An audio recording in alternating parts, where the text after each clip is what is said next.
C'est-à-dire que nous héritons au travers de Christ ce que Christ a hérité du Père. Nous sommes des dominateurs ici sur la terre. Parce que c'est le pouvoir qui nous a été conféré depuis le commencement du monde.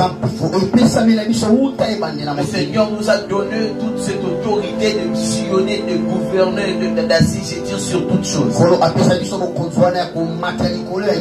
Mais l'homme arrivant ici sur la terre n'arrive pas à mettre en émanation le pouvoir qui lui a été conféré. Il s'attend encore à ce que le Seigneur lui donne un autre pouvoir pour dominer. Je voudrais vous dire une chose. À chaque fois que le Seigneur te donne une victoire dans un combat, le Seigneur ne nous donne pas une victoire dans un combat pour que nous nous glorifions de cette victoire.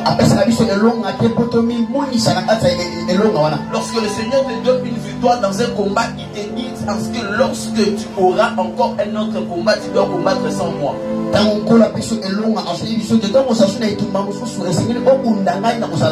Pourquoi?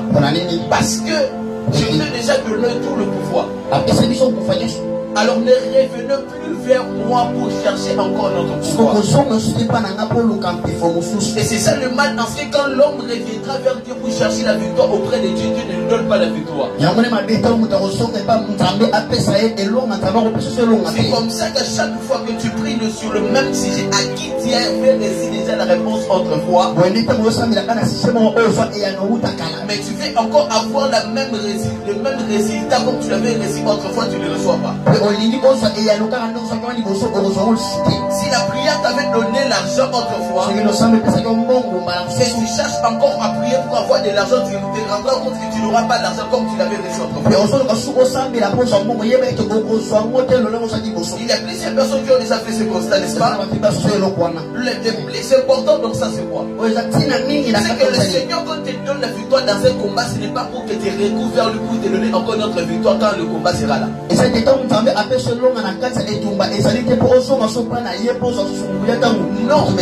Non, le Seigneur, lorsqu'il te donne la victoire une fois, il ne sera pas avec toi une deuxième fois. La Bible déclare ceci: avec Dieu, nous ferons des exploits. On n'a pas dit c'est Dieu qui nous donne la victoire, mais c'est avec Dieu. C'est-à-dire c'est l'association de pouvoir de Dieu et de l'homme. Amen. Amen, amen. Yes. Dieu compte sur le pouvoir de l'homme avant d'agir. Dieu n'agit pas si tu n'as pas toi-même un pouvoir. Alors le pouvoir de l'homme n'est pas une puissance. Le pouvoir de l'homme, ce n'est pas un don spirituel. Le pouvoir de l'homme s'appelle la connaissance. C'est comme ça que si je suis en train de nous enseigner sur ces choses, c'est pour amener l'église corps du Christ, l'église la maison, de comprendre que nous sommes à un moment que nous devons dominer. Nous sommes à une année auquel nous devons recevoir tout ce que nous avons perdu autrefois.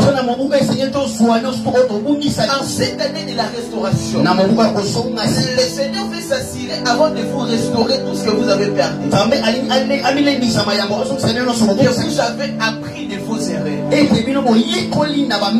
Si tu n'as pas appris de tes erreurs, ta vie sera toujours un exemple de chute et de problème. 2025 passera, mais toi tu demeureras toujours la même personne. Parce que pour toi tu t'attends toujours à ce que les paroles qui ont été dites sur toi s'accomplissent. Je vais vous choquer. Dieu n'est pas toujours derrière ses paroles. Dieu est toujours aussi derrière ses actions. Je vais revenir encore.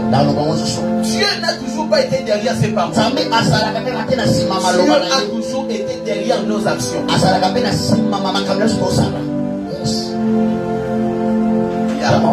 L'église n'a pas compris. Je disais ceci. Dieu n'est pas toujours derrière les paroles pour accomplir. Il a toujours été derrière nos actions pour accomplir. La Bible déclare ceci. Rappelle ma mémoire. Donc quand le Seigneur te dit de rappeler sa mémoire, il fait te dire simplement ceci. Reconnais qui tu es et rappelle-moi qu'est-ce que je fais de toi. Et c'est de là que tu me verras en train d'agir dans ta vie. Lorsque tu veux rappeler le mémoire de Dieu, on ne cite pas les versets bibliques. On rappelle à Dieu qui tu es.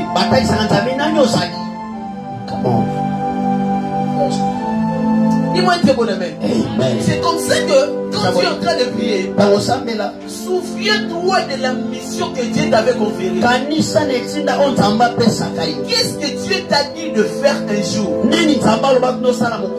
Si que Dieu te dit toujours de faire